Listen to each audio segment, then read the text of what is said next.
What is up, everybody? It's your boy Hollywood AJ back with another episode of the Keep It 100 YouTube channel. And last night was the Grammys. No big deal. Only music's biggest festival, music's biggest night. That is the Oscars for music. And it got me thinking, what are the top 10 greatest music biopics of all time? And that is what I'm going to give you right here, right now. This is the top 10 greatest music biopics of all time. Let's get right into it and let's get started, ladies and gentlemen.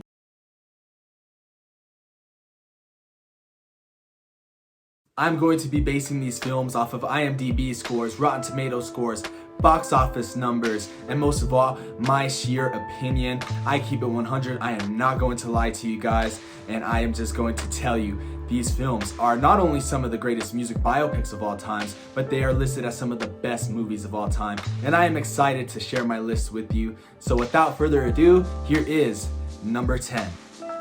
Number 10, All Eyes on Me.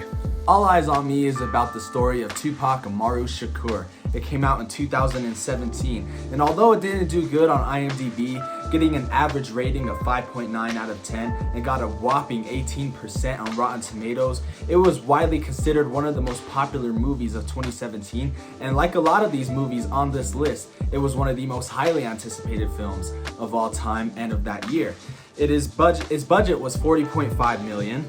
Its box office barely made $55.7 million, and it basically just covers Tupac's life, Tupac's rise to fame, and it basically covered a lot of the hardships Tupac went through when he went to prison, when he went through a lot of trials and tribulations in his life, of course getting shot in New York. It really put the staple on what Tupac went through, and it went through him winning all of sorts of top 100 lists of his music career, and it also put Demetrius Shipp Jr., the man who played Tupac Shakur, on the map, and it really made him one of the most prestigious actors out there per se. So All Eyes on Me, I give it a number 10. Although it didn't do good box office wise, it is definitely one of the most popular movies and one of the best biopics of all time.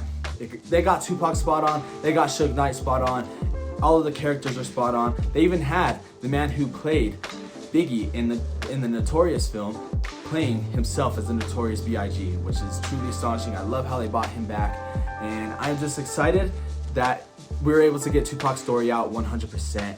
So that is my number 10 pick. Number 9, Notorious. Notorious was one of the best films of the 2009s. It came out January 16, 2009. It got 6.7 on IMDb, which is okay. It is an average film for that website, and it got a 52% on Rotten Tomatoes, which is way better than All Eyes on Me. But I feel like the movie was well directed for sure, but it felt rushed.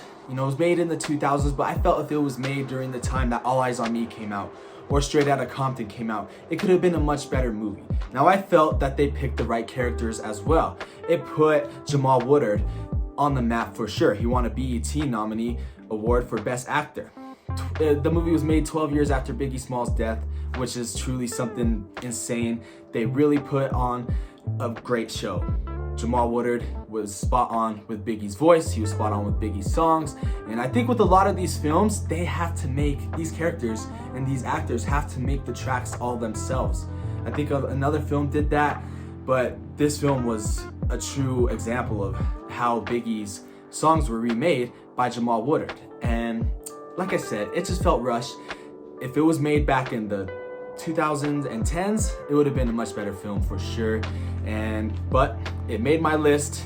Great representation of Biggie's life and how he had trials and tribulations, how the Tupac and Biggie beef got started, and ultimately his demise.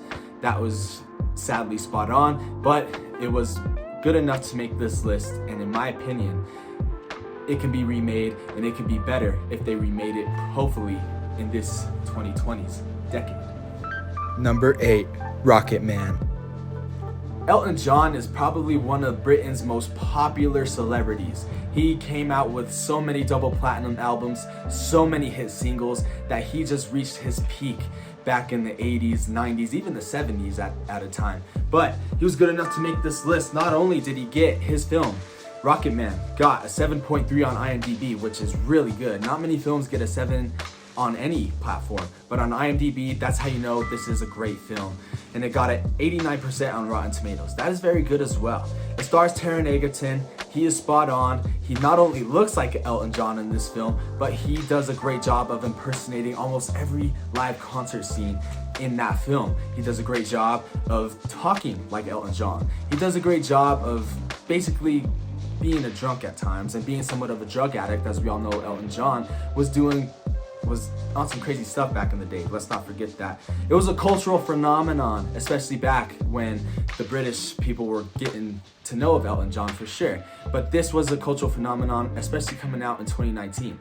Now, remember how I said Biggie's film should have been made in the 2010s era? And I think this is a film that if it was made back in the 2000s, it wouldn't have been as good. But with Taron Egerton's rise and with him being known in other films such as Kingsman and Sing, it is truly a spot-on film. It won a Golden Globe Award for Best Actor and Best Motion Picture Award. Number 7, Selena. Selena, like Rocket Man, was another cultural phenomenon, especially for us Latinx.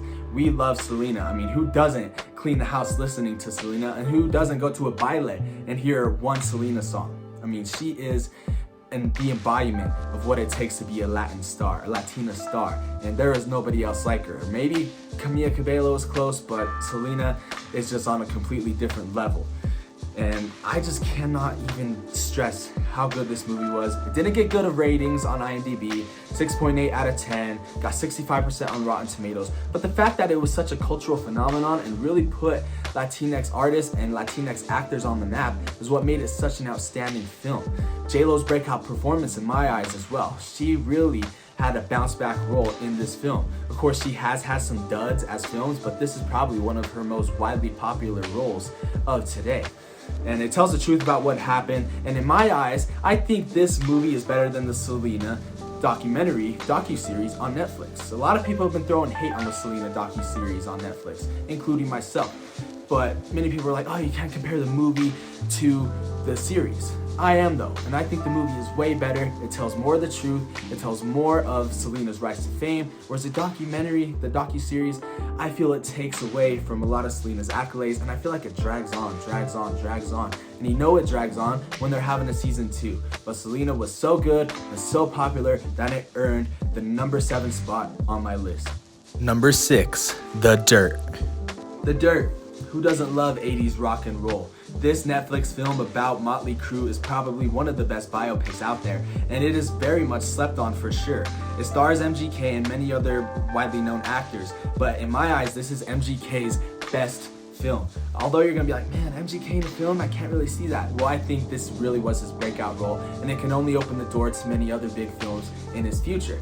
But it follows the story of Motley Crue, not only the story of Motley Crue and how they went from rags to riches, but also the rock and roll aspect of the film. Rock and roll was widely popular in the 80s back then. Rock and roll was the embodiment of what it took to be a rock star. And that is what Motley Crue embodied. They faced many trials and tribulations, sleeping with each other's girls. I mean, it was truly an insane movie, and I loved how raw and authentic it really was. And I am just excited that this movie made the list. It is truly the embodiment of what it takes to really make a good Netflix biopic. You know, it should have been out in theaters in my eyes, but Netflix did a great job of handling this film and promoting this film as well. And it earned the number 6 spot on my list, mainly because it was made in the 80s. I'm an 80 man myself, and 80s rock and roll will always be burned into my skull 1000%. Number 5, Get On Up. Number 5, obviously the James Brown biopic, got a 6.9 out of 10 on IMDb. Pretty average, but it's also in the range of it being a good film. Got an 80% on Rotten Tomatoes, which is not bad, better than what most people thought it would make. And it's the story of James Brown's, as I said, his rags to riches story. That's what a lot of these biopics are, the rags to riches. You don't really see a lot of these artists go from stardom to stardom to stardom. You see them go from the bottom to here. And that is what I love, not only about music biopics, but about sports biopics as well, about basically any film. How one person can really get dragged from the gutter and make it to the mansion in Hollywood. And that is what this film did. Got $33.4 million at the box office, and it also won an NAACP Image Award for Outstanding Actor, that being the late great Chadwick Boseman. And I think this film might get more views just because Chadwick passed away sadly back in August of 2020. And I just love how he is just the embodiment of biopics. Let's not forget, he did Jackie Robinson's biopic, James Brown's biopic, and that leads into my number 4 pick, how this biopic is truly one of the best on the list. Number 4, Ma Rainey's Black Bottom. This film is definitely a tearjerker, and it'll tug on your heartstrings, mainly because it was Chadwick Boseman's last film. Got a 7.1 out of 10 on IMDb. That is really good, mainly because of Chadwick Boseman and how he passed away back in August, like I just mentioned. Got a 98% on Rotten Tomatoes. So far on my list, Ma Rainey's Black Bottom is definitely the highest Rotten Tomatoes film on this list. It was directed by George C. Wolfe and had an all-star cast featuring Chadwick Boseman and Viola Davis, which they previously worked on Get On Up. And tensions rise when trailblazing blues singer Ma Rainey and her band gather at a recording studio in Chicago in 1927. That is what the movie is about, but in my eyes, it is more than that. It is a perfect send-off for Chadwick Boseman, since he is the embodiment of biopics. This was his ultimate biopic, and it was just a perfect way for Chadwick to go out on a high note, no pun intended. But I wish Chadwick would have done Black Panther 2, but I felt this was the role that he was destined to play and that he was destined to do in order for him to go out on top in the eyes of the people. He is always a hero. Rest in peace, Chadwick Boseman. You made it twice on my list. Without a doubt, one of the best actors and one of the best actors for a biopic of all time. Back to back, 5 and 4 on my list. Number 3, Green Book. Green Book is my first Oscar winner on my list, and not only is it an Oscar winner, but it got an 8.2 out of 10 on IMDb, which is by far one of the best ratings you can get, and it's the highest rating on my list so far. It got a 78% on Rotten Tomatoes. It's not good for it being such a high score on IMDb, but it is great for this film. This is about a working class Italian-American bouncer, Viggo Mortensen, who becomes a driver of an African-American pianist played by Mahershala Ali, and they go through a tour in the Deep South of 1960s. And for those who don't know, it was bad in the Deep South of 1960s. That's just a different rabbit hole that I'm not going to get into today, but if you went to school, you'll know that in the Deep South in the 1960s, it was not a fun place to be if you were a black man in America. But it is an Oscar winner, but that is not the only reason why this is on my list. Mahershala Ali yet again delivers. Let's not forget his Oscar-winning performance in the film Moonlight, which came out in 2016. That film really put him on the map. Him being the new Blade Runner has also put him on the map, but this film came out in 2018, and this film really just solidified Mahershala Ali's career and solidified him as one of the best actors in Hollywood. And Viggo Mortensen, it put him on the map as well, because not many people knew who he was. He was in a few mafia movies, but this film really put him on the map, and I just love how this film deals with racism and how back then, how white people and black people didn't really mix, but it showed we can all become friends and we can all really get along in order for one to succeed. So that is why it is number 3 on my list. Number 2, Bohemian Rhapsody. Who doesn't love rock and roll in the 80s? Who doesn't love Guns N' Roses, Motley Crue, who is on my list? And of course, the one and only Queen, aka Bohemian Rhapsody. Those were the top 3 bands in the 80s. When you think of 80s rock and roll, you think of these 80s bands. And for Bohemian Rhapsody to be number 2 on my list, I never saw it coming, but after seeing this film, it was truly amazing. It got a truly amazing 905.2 million at the box office. It is one of the most highest grossing box office films on the planet. Without a doubt, just look at the facts, look at the numbers. Although it did get a 61% on Rotten Tomatoes, which is not that great for a movie that made that much money, it got an 8.10 out of IMDb, which that should tell you that is a movie you should watch in case you haven't seen it before.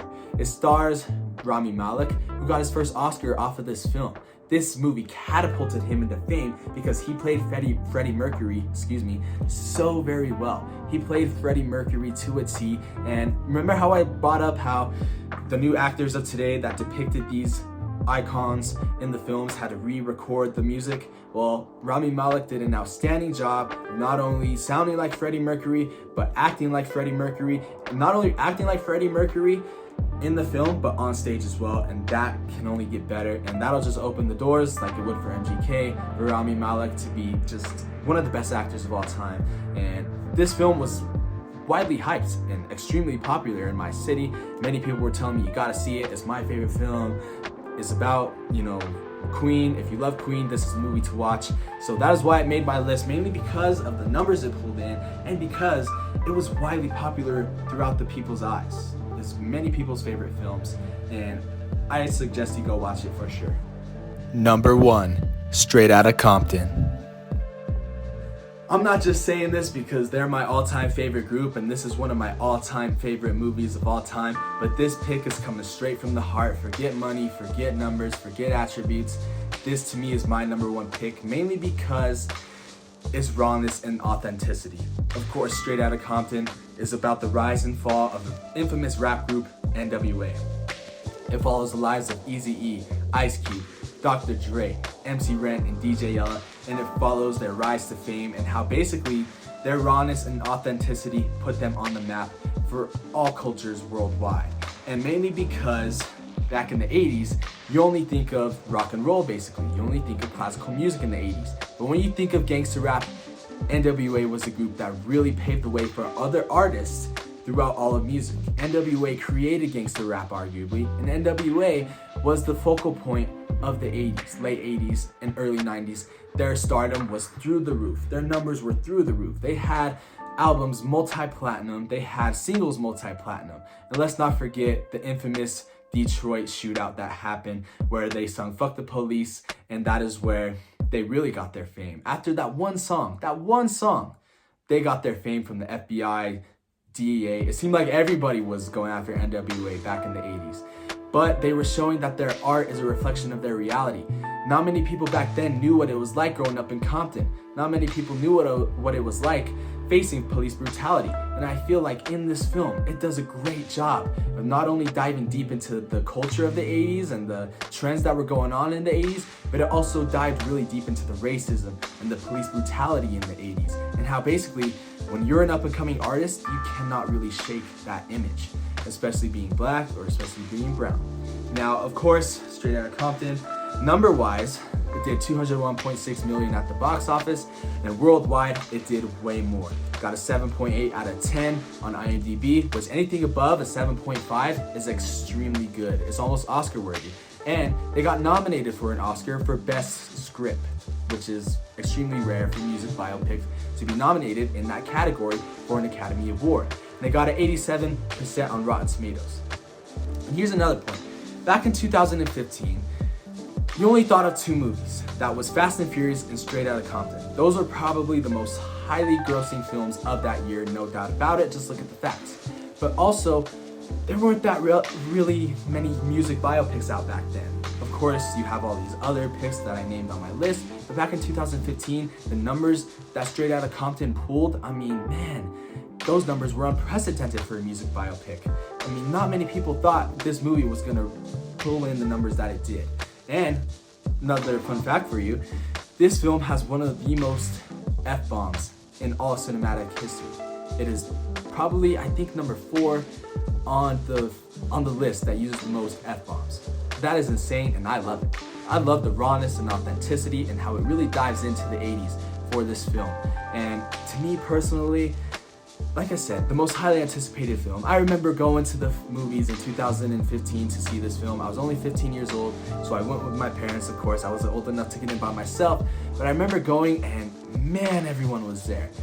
People I'd never seen before. NWA left a true legacy on everybody back in the 80s, 90s. Everyone knows of their music. But I remember everyone and their mama wanting to see this film. I remember everyone in my school just chomping at the bit to see this film when, including myself, no one knew who NWA really was. Only a handful of people in my school really knew who this rap group was. And that is just what I love. The highly anticipated film that this movie got credit for. Worldwide, everyone was just wanted to see this film. It was sponsored everywhere. It was sponsored in the UFC. It was sponsored in the NBA. And I just remember The trailers were playing everywhere on all social media platforms. And let's not forget the straight outta memes that were going on back then. You had straight outta toilet paper, you had straight outta chain, you had all those straight outta goofy memes that were going on back then. It was a cultural phenomenon. It put a lot of well-known actors on the map now. A lot of lesser-known actors were in this film, but it put them on the map. And to me personally, it is just simply the movie of our time. Well guys, that's my list. Thank you so much for watching. Please give me a like and subscribe. Comment on what you believe are the top 10 greatest music biopics of all time. Comment on if I got the picks correct, if I left any other movies out, or if you believe Straight Outta Compton is the #1 greatest biopic of all time. It's your boy Hollywood AJ. I will continue uploading more quality entertainment for you guys. Stay up, stay blessed, keep it 100. I'm out.